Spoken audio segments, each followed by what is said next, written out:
శ్రీ గురుభ్యో నమః. ఇష్టాగోష్ఠి సనాతన ధర్మమునకు సంబంధించిన కొన్ని ప్రశ్నలకు మాస్టర్ ఈకే గారు మనకు సులభముగా అర్థమయ్యే రీతిలో శాస్త్రీయమైన సమాధానాలను ప్రసాదించారు. మాస్టారు అందించిన ఆ సమాధానములను మనకు చక్కగా తెలియచేయున్నటువంటి పరమపావనమైన గ్రంథము ఈ ఇష్టాగోష్ఠి అనేటువంటి గ్రంథము. అటువంటి ఈ గ్రంథమును మనము అధ్యయనము చేస్తూ ఉన్నాము. అందులో భాగంగా ఈరోజు తెలిసినవి తెలియనివి అనేటువంటి అంశములోనికి మనము ప్రవేశిస్తూ ఉన్నాము. ఒకరు మాస్టర్ని అడిగారు, జీవుడు శరీరం వదిలిపెట్టాక ఉన్న అనుభవాన్ని గురించి చాలామంది పెద్దలు చాలా విషయాలు వ్రాశారు. మీ ఉద్దేశ్యం తెలుసుకోవాలని ఉంది అనగా మాస్టారు సమాధానం చెప్తూ ఉన్నారు. తెలుసుకొని ఏం చేస్తారు? ఇది నా దృష్టిలో వట్టి పనికి మాలిన ప్రశ్న. అంటే శరీరం వదిలిపెట్టాక ఏమవుతాము, ఎక్కడికి వెళ్తాము, ఎలా ఉంటుంది, ఇది పనికి మాలిన ప్రశ్న అంటున్నారండి మాస్టారు. ఎందుకని చూద్దాం.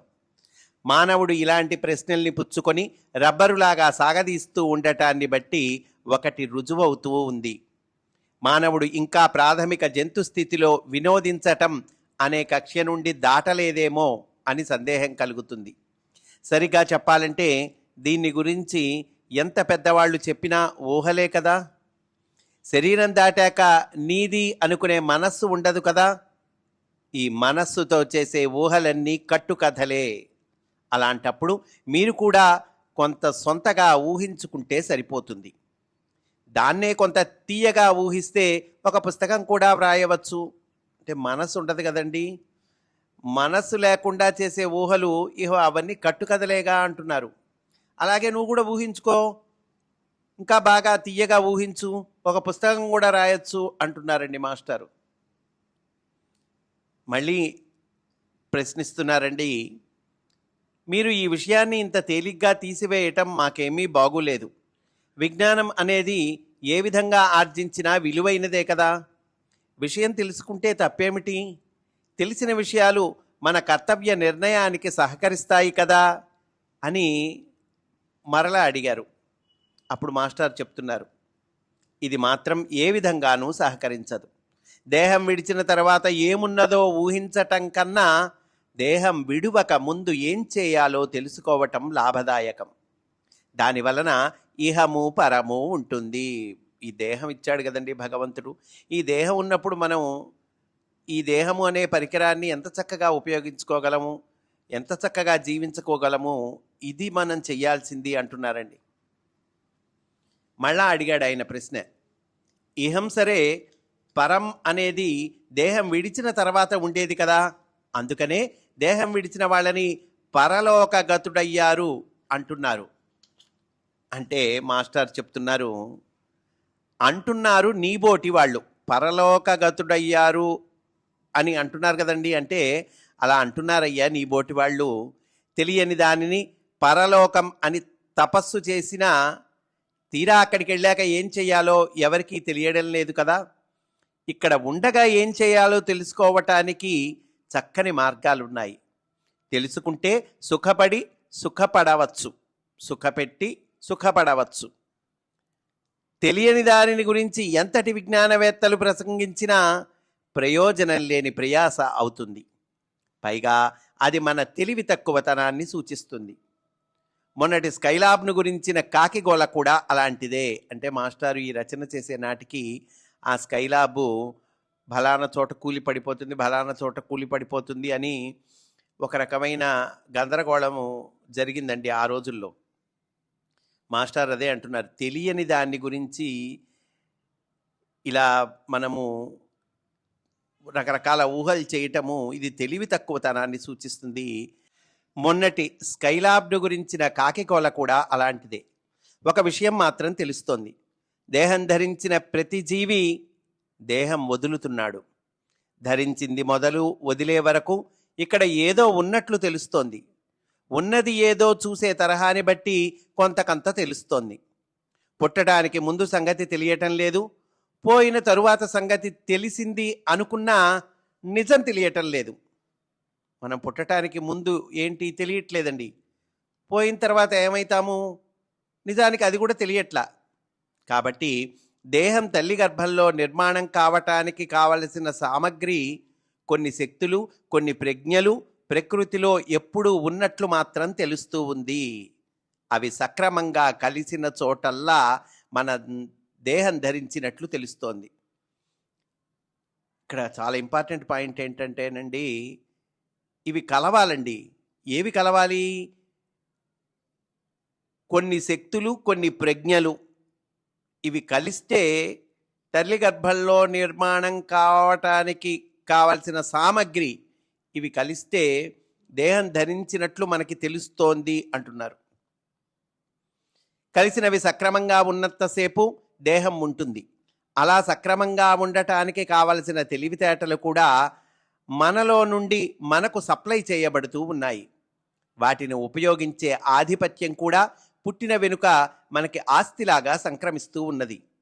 దానితో తెలివితేటల్ని ఉపయోగించి సక్రమంగా నడిచేటట్లు చూచే బాధ్యత కూడా మనకే ఇవ్వబడినట్లు తెలుస్తోంది.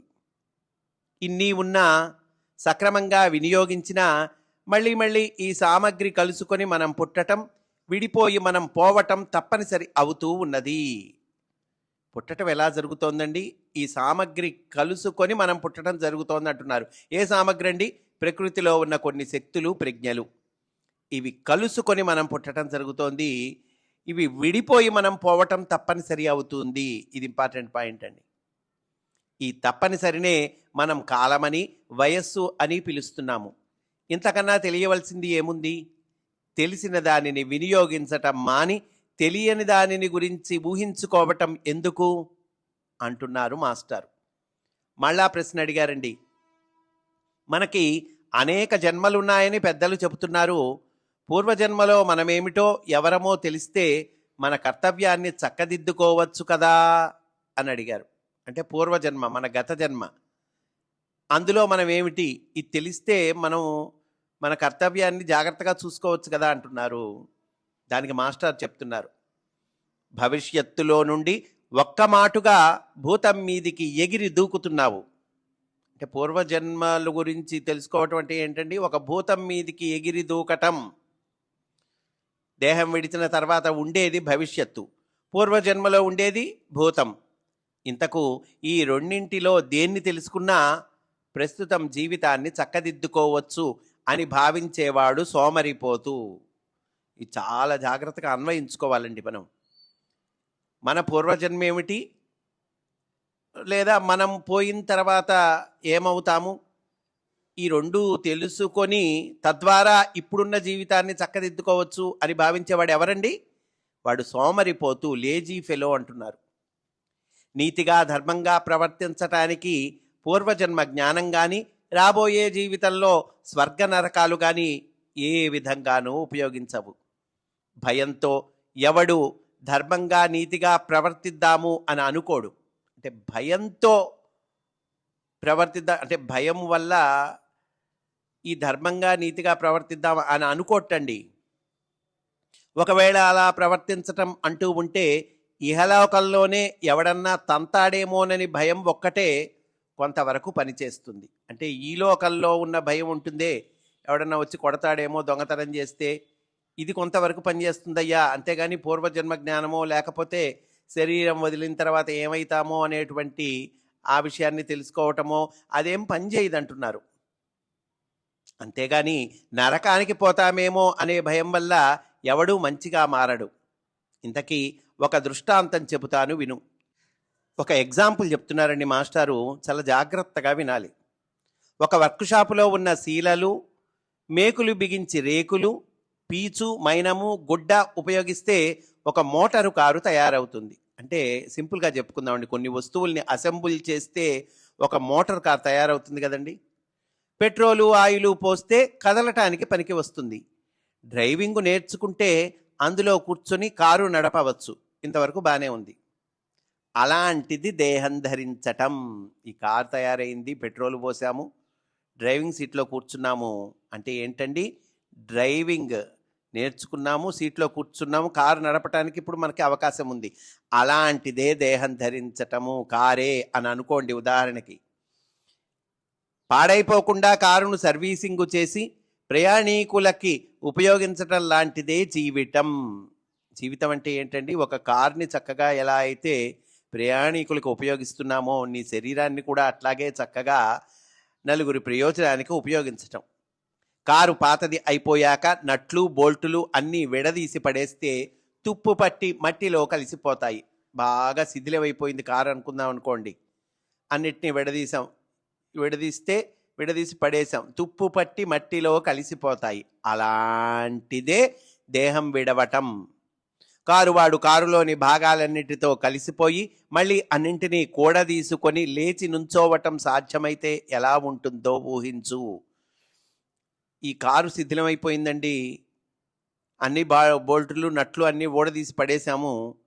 ఈ కారులోని భాగాలన్నిటితో కలిసిపోయాడు అనుకోండి ఉదాహరణకి. ఊహించుకోండి, మళ్ళా తర్వాత అన్నింటినీ కూడ తీసుకొని లేచి నుంచోవటం సాధ్యమైతే ఎలా ఉంటుందో ఊహించు అంటున్నారు. జీవుడు కూడా అలాంటి వాడేట.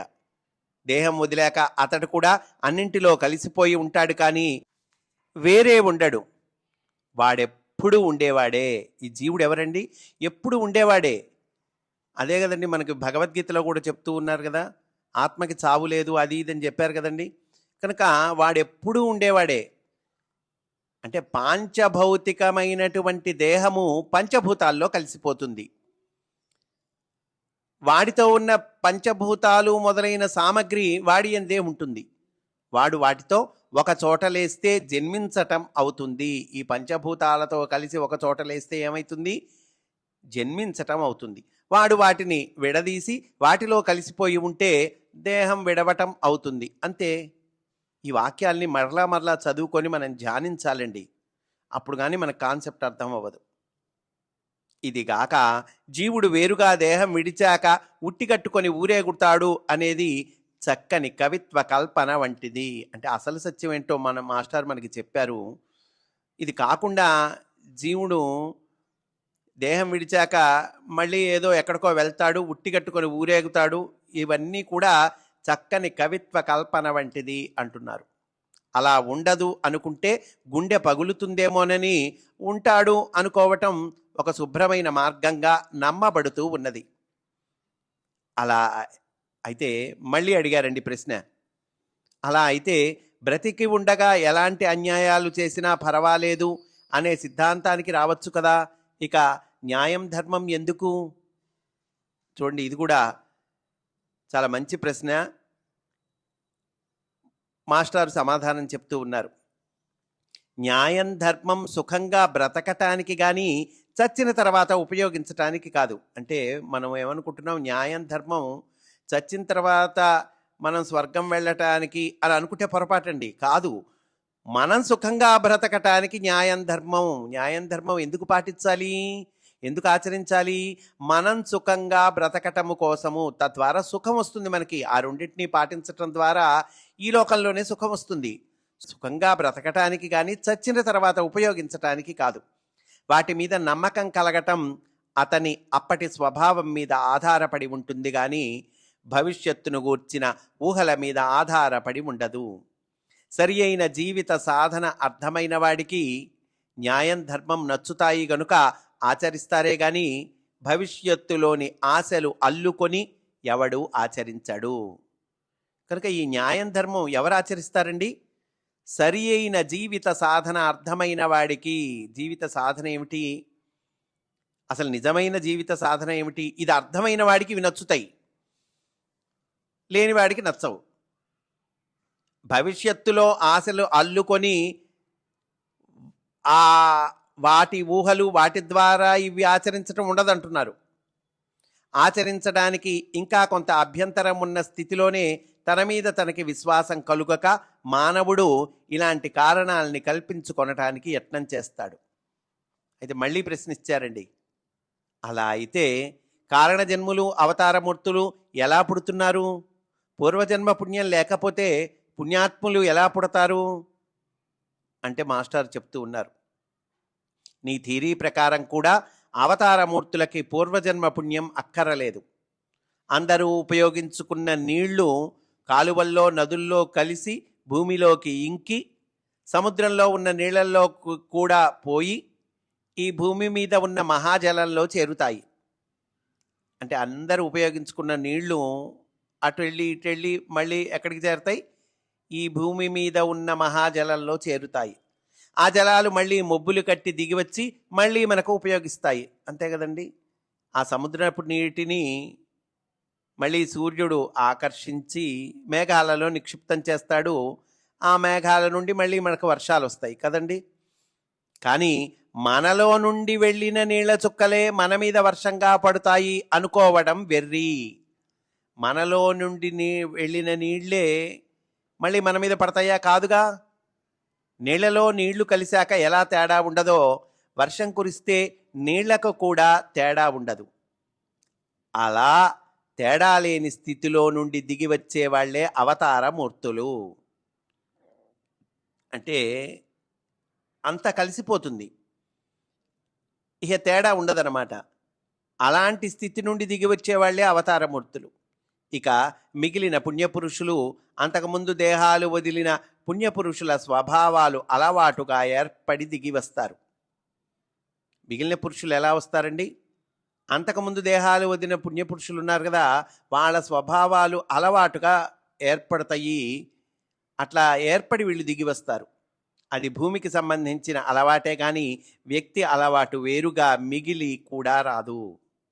కనుక పూర్వజన్మ పుణ్యాన్ని నమ్ముకొని ఉన్నవారు ఈ జన్మలో మహానుభావుల స్వభావాన్ని కలిగి వర్తించరు.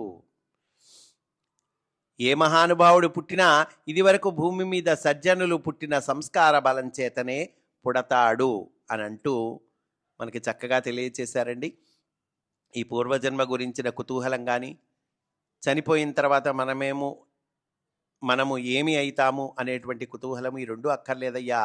ప్రస్తుతము మనము ఉన్నటువంటి మన జీవితంలో మన కర్తవ్యాన్ని ఎంత చక్కగా మనము నిర్వహించగలము, ఇది మనము ఆలోచించుకోవాలి అని అంటూ చక్కగా తెలియచేశారు మాస్టారు.